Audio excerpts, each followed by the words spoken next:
I think one of the things I've noticed certainly in the university is the lost art of conversation, which is that people get together and they talk at each other rather than with each other.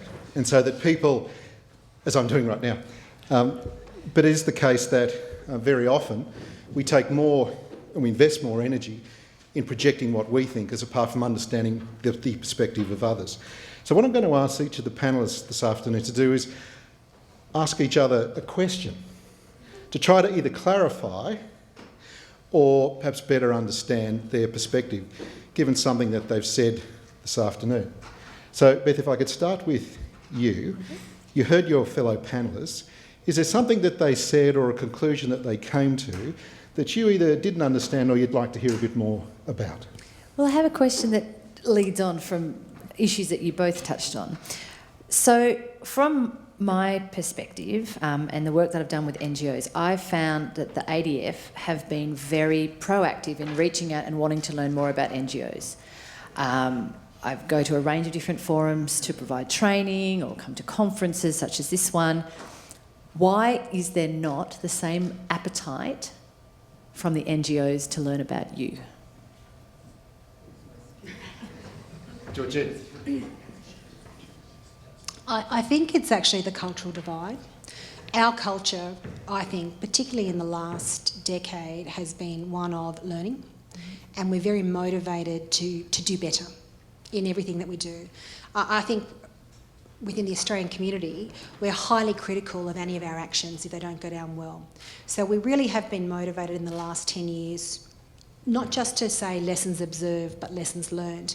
And as a consequence of that, I think then a willingness to break down the barriers, open the door and invite the outsiders in. Having said that, the clash of cultures in reverse is that from a military perspective, I often think we do come across as quite aggressive, somewhat arrogant to a certain extent.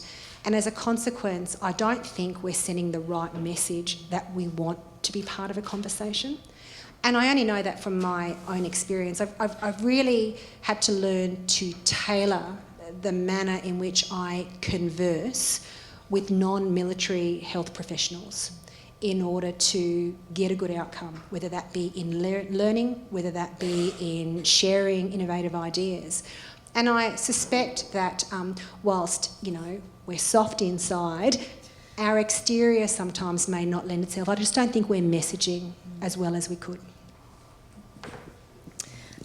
Excuse me, I also think a little bit from, I'm intelligence corps, so there's you had up on your slide there, you're not a source, you're not a collection agency. Don't ask us. Don't ask. And I think because of this don't ask and, this fear that anything you tell me in my personal experience, I will then take and turn into a target pack in order to kill someone. And sometimes I'm just trying to... Is it easy? Sometimes I'm just seeking to understand, but I think there is this perception that I have my military agenda. It is to, at the end of the day, it is to do violence to achieve an end state. And perhaps that leads to blinkers. My personal experience from working with NGOs on operations, it leads to friction and it leads to a misunderstanding of my intentions. And I'm also, like Ma'am, I can be very blunt. I'm not very good at being polite about things if I have a short time span in which to operate, so I'm not very good at expressing that, I just want to understand who this guy is and what his motivations are. So you wouldn't be any good in cluster meetings then? No, and I would also never win a poker competition. So. Georgina, what would you like to ask the others? Well, Beth, what I was interested in was the reform agenda almost that you've spoken about. Because what I tend to find is what is convenient, I think, for possibly UN-type institutions is to allow the military to be the bad guys and do the culling of what I call dodgy NGOs. During my time in the dash for cash and actually having the only clean space available to deliver healthcare, we found ourselves inundated and overwhelmed with offers of support. Literally everything from a backpacker who saw the wave on the TV and got on a plane and made their way into northern Sumatra and just turned up to help, right through to religiously motivated organisations of one which was, in fact, a cult. There's no culling system.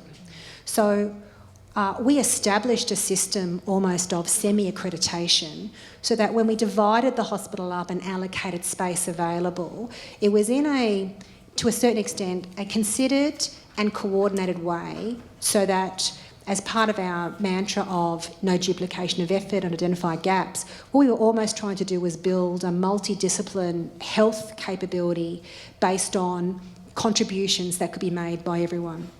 But what I found was that there was absolutely no culling, and there were some very questionable services being offered almost as a mask for what the real motivation was. And that did range, as I said, everything from almost cult-type organisations right through to, very large multi-international commercial entities looking to suck dry from the Indonesian government every donated dollar available by flooding the hospital with capability and then consuming the donated dollar in order to sustain that. And I found that quite reprehensible.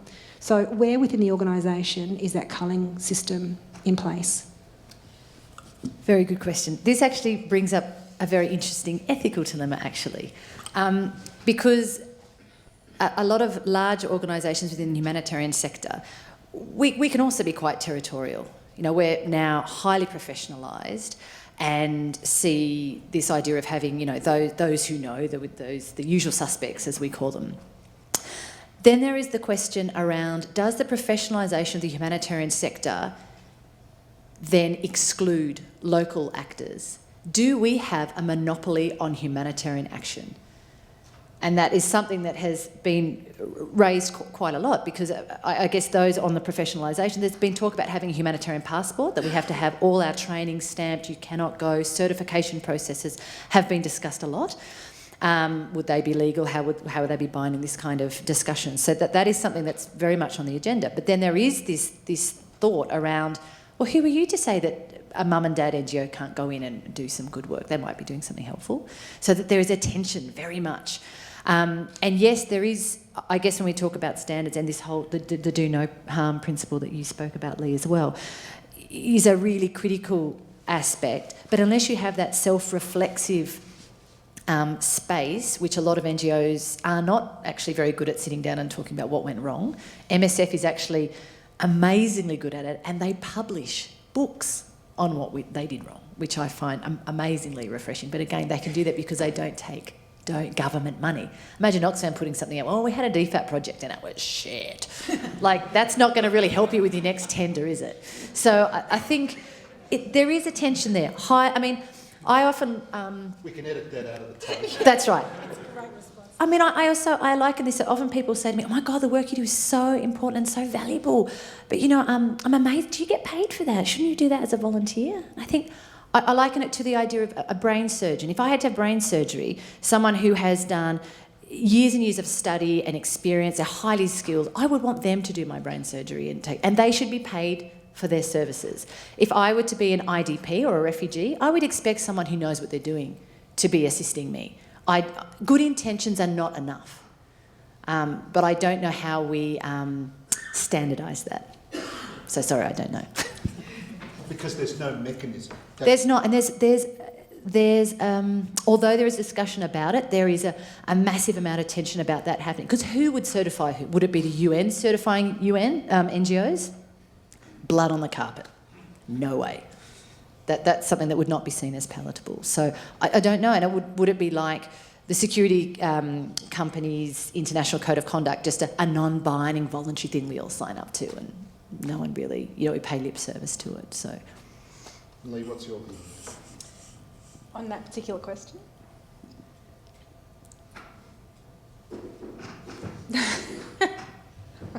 or ask another one. Well, sorry. Or ask your own question. No, I did have another question, but it links to what you were saying about mechanisms in place and first do no harm and the rest of it. And the biggest tension I had with NGOs when I was working as a military member was the rose-coloured glasses. And I have this debate with friends who work for what was AusAid. We have it over a few glasses of wine, and I get frustrated at the ignorance of the realities on the ground. Their ignorance, their willful ignorance, I believe, of the realities of the ground. And it's not everyone, but I found it a little bit in Afghanistan, and I find it a little bit in aid is a political tool. It's not an economic tool. It's not there to make the economies grow. It's there to keep people on our side. Where is the training that within the organisation? Where is the mechanism to ensure that perhaps NGOs are a little bit more realistic in their approaches to how their actions translate to outcomes? There is a strong push towards having having a lot of accountability to affected populations. There is a big push around that. So, for example, now if you set up a humanitarian program, you have to lay out very clearly in your humanitarian program how you are going to have feedback mechanisms, and social media has really changed what this looks like. So, and it's quite confronting. Humanitarian agencies are a little bit alarmed, I think, because it can just write, someone just sends out a tweet, Oxfam, where's my bucket? Or we've not seen any humanitarian aid in our village. And it's interesting because it's not moderated in that way. So transparency is a big piece. Monitoring and evaluation frameworks is a really big piece as well. But that's happening at a donor level as well. DFED have just put out their new humanitarian strategy, and they have their principles that they work to, and NGOs should try and hold donors to those principles. They're there in writing, and be able to sort of ask for, are you ensuring that the assistance that you're giving and the organisations you're giving it to are able to produce those results? But there's no training course for NGO workers in Australia that would have the effect of being something like a certification. Not certification. There is Deakin University and the Centre for Humanitarian Leadership run a humanitarian leadership program, and I've advocated for ADF personnel to be allowed on that, much to their horror. But I just thought it made complete sense. If you're going to have NGO people on there, we have Red Cross, Red Crescent movement people, we have UN, we have local NGOs, we have government. To me, it sort of made sense. And militaries from around the region. It's a regional course. And it's a fantastic course with lots of simulations and it's fantastic. But I think unless you have, it's just a good way of building relationships in peacetime, letting people understand that, we try and tell people when they go and speak with militaries, they say, give some tips to go and talk, meet with the military. Be on time and wear shoes. I mean, it's not rocket science. Look, it's not hard, and I've got to tell you, the dynamic tension that was created as a consequence of our attempt to almost assess people. It was almost like no soup for you. You're not in the team. But what was motivating that was a desire to A, be accountable for what we were doing, B, a sense of ownership and exercising leadership. In the absence of any other form of leadership, if there's a military element on the ground, the military will come to the fore. But it's almost seen as it's insulting for non-governmental elements of non-government organisations to just be organised by somebody in the military, or just be coordinated, or in fact be questioned as to your credentials. Where else in the world would you get away with, certain interventions that are the difference between life and death, and not being held to account for your credentials in order to do that? So I naively thought, I have a right, as the person who staked the first piece of ground here, to set the rules and allow that to occur. And then I very quickly realised I would be deported from the country if that continued. It's your chance now to enter the conversation. There were some questions, I think, for Lee that may not have been asked. Would you like to ask a question now, either to the whole panel or to a particular member of the panel? And I'm looking around, and there was a hand just over there. Our friend, just wait till we get you the microphone. Oh, batteries have died. Brigadier William Mann.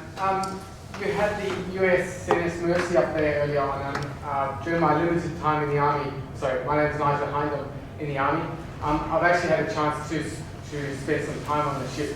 Now, do you think that there's appetite in the Defence Force and in the government to, essentially prepare and calm, like what the Mercy does, in place, to react when there's chaos? So we establish ourselves in a foreign country. We build our networks with NGOs that are known prior to the events happening. Do you think there's that appetite that Defence would want to sign up to? I don't think there's an appetite for us to go alone on our own, but there is an appetite to continue to contribute to that, which I think we do at a number of major military commitments throughout the Pacific with the US. Can I just say, Charlotte? Sorry. Can I just say, though, I think we have to be careful that there isn't an overuse of that type of capability. So when I talked about the invasion of the body snatchers, I wasn't actually just talking about the NGOs. I was actually talking about the US military. And I think Dr. Anthony Chambers, who is one of our eminent professionals and specialists on that deployment, would agree with me. We were in about week 3, and I think I made the comment, anyone who was going to die was already dead. And we were out in the compound one day, in fact watching a German resupply of equipment for a hospital that still wasn't built yet.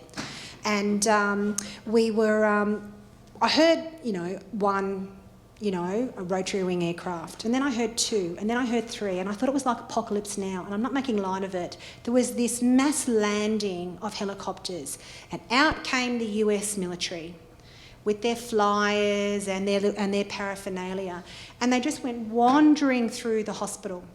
And I remember saying to one of the officers, "What are you here for?" "We're here to help the people." And I thought, okay, right, so landing in my backyard in a hospital that's already well divided and tasks allocated is not going to help. Anyway, they snatched about 20 patients and took them back onto the ship. Then they realised they needed to snatch all the families that went with the 20 patients, because in this kind of situation, we weren't just providing medical intervention and nursing to the injured and ill. We were looking after the entire family who'd also lost their home and everything that they owned. So very quickly, that ship became overwhelmed with the workload associated with just sustaining the extended families rather than the population that needed help. And that went a long way towards, I think, undoing the relationships that we had built with the NGOs that were still very delicate at the time.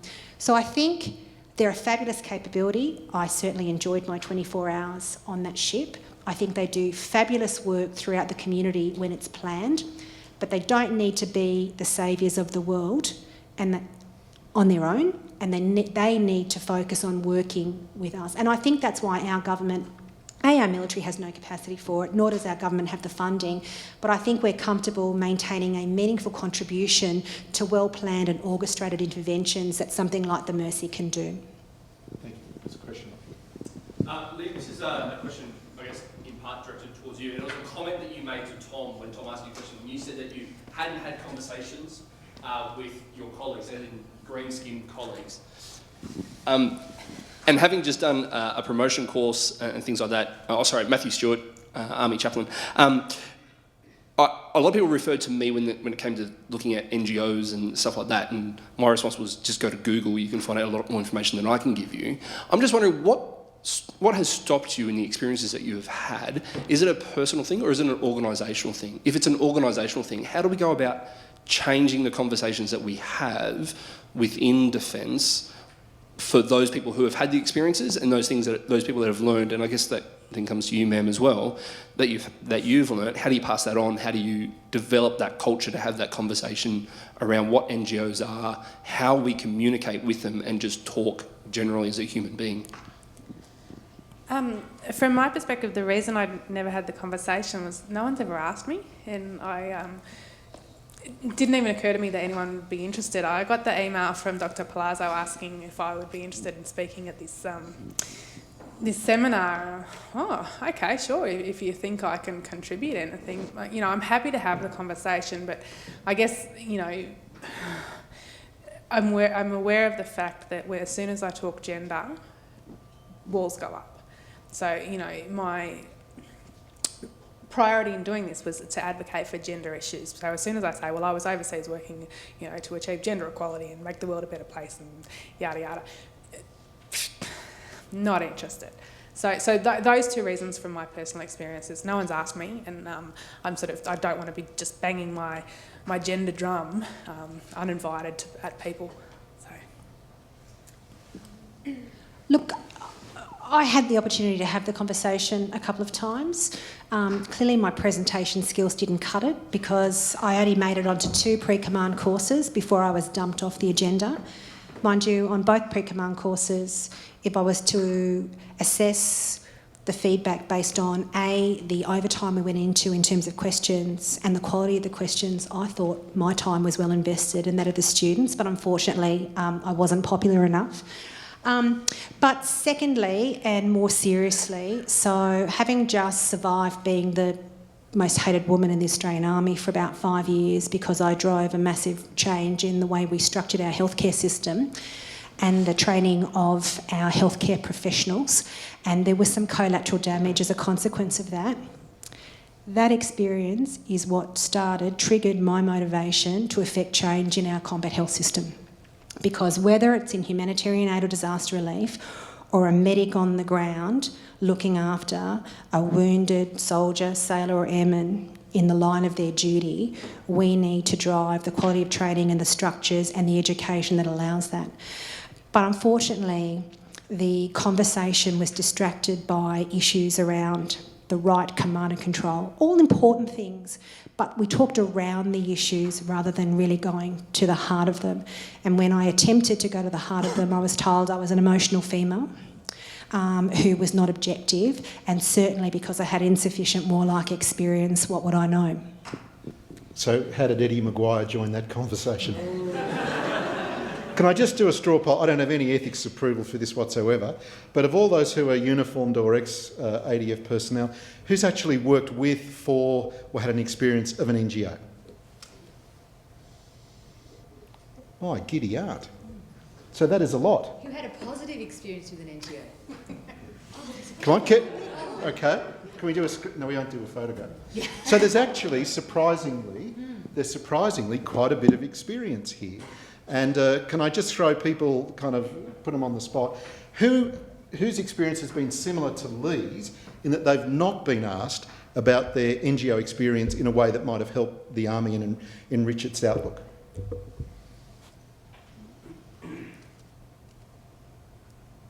You got something to add up there, Mark? I think we're still... Sorry, Mark, I think we're pretty immature with this. My sins, I had some time at Department of Foreign Affairs and Trade last year, and I found that they got the NGO thing far better than us, but we're not actually helped by some of our own institutions. My first experience with this was in Somalia back in '93. I then worked for the UNDP on secondment in Mozambique for a year in 1999. I then turn up and find that other centres, after 20 years of experience, are teaching me about NGOs and how they are different. I think it's a lesson, based on the straw poll that you just conducted, that there are many people in this room who already get that. If we invest in the zero-level training offered by, say, for example, the Sentinel Centre out of Queanbeyan, rather than the more advanced concepts that the ladies have been talking about today. So I think we need to wake up to ourselves. There's a vast body of experience. We sort of know what this looks like and how to work it. It's time to get to the next stage. Okay, but it does seem to be that very few people have been in a position to interact and talk about their experience. There's a few hands up the back there, if you would. Yeah, Catherine Hitchings, I'm a civilian.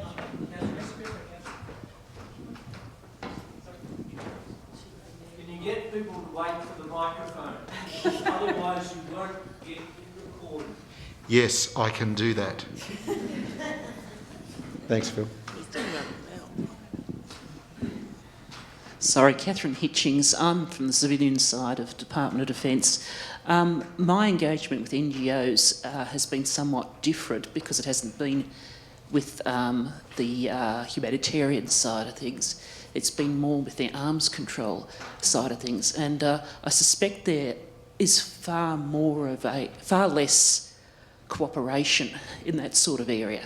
And so if that starts off as being the main engagement that you have and they see you as the enemy, once you get into some other humanitarian-based thing where you're supposed to cooperate, it gets a little bit difficult.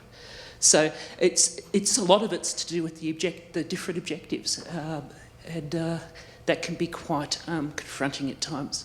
I certainly went into engagement with NGOs with a very positive approach, and that wasn't necessarily rewarded at times either. Look, I don't want to blame different people for that problem, except that where there's different points of views, different political attitudes, different objectives totally quite often, that doesn't necessarily support a very cooperative approach. And I'm sure fault's on both sides, but that doesn't help. Good, thank you. Perhaps one last one, if we... Comment or question? One last one. And Tara Goodman, Red Cross. So Al, if you go, watching my hand, Al. Oh, we've got one here. We're okay, Al, thank you. Tara, thank you.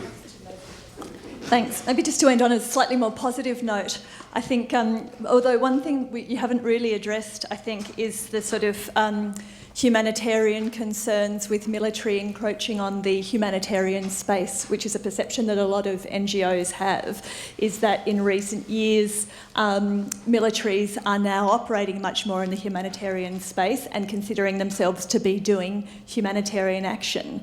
Whereas I think something that we try and remind our military interlocutors with is that when you're humanitarian, you're not political. You're totally independent of government, or at least from a Red Cross perspective, you are. We treat people impartially, that is only on the basis of need, not because they're affiliated with a particular group. We may be treating the enemy, and we're not neutral. We don't take sides. So we are very different from the military. So there are those underlying tensions when we're working together, and we have to understand you are political and you do take sides and you don't treat necessarily impartially. You've got your own needs and your own personnel to take care of, etc. So I think just recognising each other's differences is a really important starting point, and also being mindful of that sort of slightly defensive attitude amongst some humanitarians about what Defence are doing there. And I really appreciated that interesting comment from you, Brigadier, about knowing when to leave and to get out, because humanitarians see military as being able to create that secure space for humanitarians to operate in, but you don't know about treating traumatised people from different cultures. For example, Red Cross uses only the locals to be delivering those services, people who speak the local languages. We've had interesting experiences. I wanted to say on a positive note that we are involved in military exercises, and I lead Red Cross's engagement on military exercises, and we were at Talisman Sabre last year and previously on previous occasions, and it was interesting to note that fewer and fewer NGOs were asked back to Talisman Sabre, presumably because some of them are hard to work with, but World Food Programme was there, UNHCR was there, OCHA was there, and Red Cross was there, and we worked through the simulations, and the one where the tension is been lately, the Women, Peace and Security one, where people on the ground wanting to deliver humanitarian outcomes because that's been mandated through the National Action Plan, and it's just been really, frankly, clumsy and that sort of thing. And thank goodness we have the opportunity to engage in the military exercises where we get to say, well, this isn't actually how humanitarians would treat somebody in these situations. So we've got a lot to learn from each other, but I think that we are all working for the greater good. I mean, we are not the people who are working in real estate and banking trying to get piles and piles of money. We are just like you, working for the greater good because we want the world to be a better place. So I think increasingly the more we do respect each other's mandates, you really see that we're on the same page. We've got a lot to do together, and when we cooperate really well, it's super successful. Thank you. Thank you, Can Tara. I respond really quickly to that? Just to say, I so agree with you, Tara, and just to be totally controversial to end the day, I put up a picture of the UN Civil Military Handbook. It says explicitly there, militaries can never be a humanitarian actor. And I don't know if Neil James is still here, he'll come down and... but again, I know, sorry Neil, I had to say that. And he doesn't have a microphone. Only because... Simple, liberating I know we've had this conversation before, but it's also, if you look at the humanitarian principles, one of them being independence and being independent from government, what I'm trying to say is it doesn't mean you don't save lives. It doesn't mean that you don't save lives. It's just that humanitarian action and the motivation behind it is different to emergency relief. For example, Australia, and when DFAT makes a decision in their IDEDF to, that the ADF will go out, it's going to be in our area of influence, in the Pacific, in that, we're not doing it globally on a purely needs base as someone from the Red Cross would be doing. But I want to make clear that doesn't mean that military is not timely and life-saving. It's humanitarian. I would really like to see this HADR thing changed and it become emergency relief. I'd like to see the HOSM renamed then. Yeah, well, I just think it should be emergency relief or disaster relief or life-saving relief or... I think I'm a humanitarian. I know, this is yeah. I just haven't to wear a uniform for a living, but I think... But you work for government and to be a humanitarian you need to be independent from government. So even there's a question about can DFAT be humanitarian? Yeah, no, I know. I just threw it through. Absolutely. Look, what a way to end. What a way to end. If it's the case that you're all sitting there looking at your watch thinking, how can I slip away? And if the conversation were not lively, then we wouldn't have had a good day. We have had a good day if we can end in that way. Would you please thank our panellists this afternoon?